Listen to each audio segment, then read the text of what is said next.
Hey folks, I'm Dr. Jamara Davis Welch, and I'm back to share some more insights from my new book, High Value, The Prayer of a Queen. I hope you've got your copy.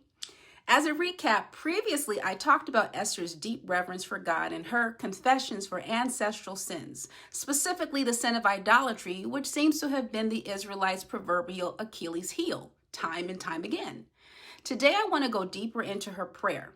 However, before I discuss what she specifically asked God for, remember when I said Esther's rawness in prayer would surprise you? Let me share something that might change how you see her story. From the outside looking in, being a queen of Persia may have seemed like a fairy tale, right? I mean, think of all the opulence and the glitz and the glam of ancient Persia. And yes, I'm not sure if you caught it, but specifically, I said a queen and not the queen. You see, I am of the opinion, and I'm emphasizing that this is my opinion as it's not explicitly stated in the Bible, that Esther was one in a group of queens and not the queen of Persia. Allow me to give you a quick ancient Persian history lesson. Historically, it was not unheard of for a Persian king to have had multiple wives who were collectively referred to as queens.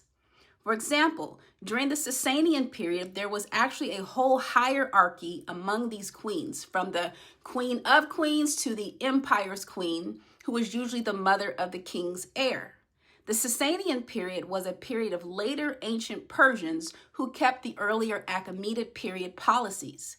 Esther lived during the Achaemenid period, but that's just one layer of her story that I discuss more in my book.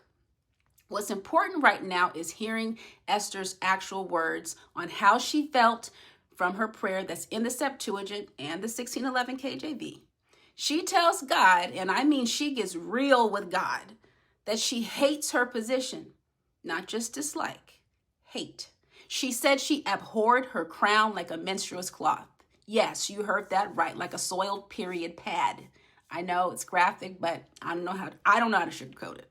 It is what it is. That's how much she detested her royal position. Let me read her exact words from the prayer. It's up here on my screen. And I want you to pay attention to how raw and honest she is with God.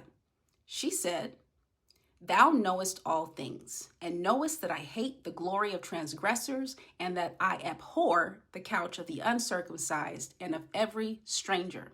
Thou knowest my necessity, for I abhor the symbol of my proud station, which is upon my head in the days of my splendor.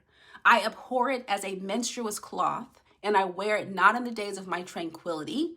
And thy handmaid has not eaten at the table of Haman, and I have not honored the banquet of the king, neither have I drunk wine of libations, neither has thy handmaid rejoiced since the day of my promotion until now, except in thee, O Lord, God of Abraham." Think about what she said for a moment. Here's a young Israelite woman, and when I say young, I mean young.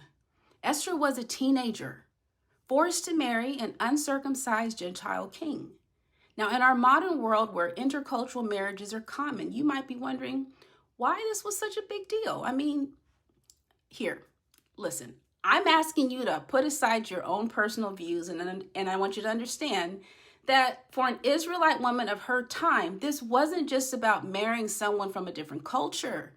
This was about being forced to live intimately with someone who didn't share her faith, didn't share her values, didn't share her cultural practices or her people's covenant with God. This was culturally and spiritually devastating. She was living in a foreign court surrounded by practices that went against everything she believed in. This wasn't her choice. This wasn't her dream, but this was her reality. All of this is discussed in my book. And what's so powerful is that she tells God exactly how she feels. No sugarcoating, no pretending, just raw, honest, yet respectful truth. She even says that she hadn't rejoiced since the day of her promotion except in the Lord. This kind of raw honesty with God is powerful. And you know what? He can handle it. He already knows how we feel anyways. But here's where Esther shows us what being high value means. Despite hating her position, she didn't fight against God's will. She understood that sometimes God places us in uncomfortable, even painful positions for a greater purpose. I know this is sobering. What do you do when your for such a time as this moment comes wrapped in a package you never wanted or asked for? Esther shows us that you can be honest with God about your feelings while still remaining yielded to his purpose. What are your thoughts about this level of honesty in prayer? Have you ever been in a position that you didn't want but knew God had placed you there? I know I have. Share your experiences in the comments below. As a reminder, my book is available now on Amazon and Google Play. Also, as I stated before, with the potential changes coming to TikTok on January 19th, for those of us in the US, if you're watching me on that platform, you can also follow me on Instagram at the SM Society, as well as on YouTube at the Supermodel Society.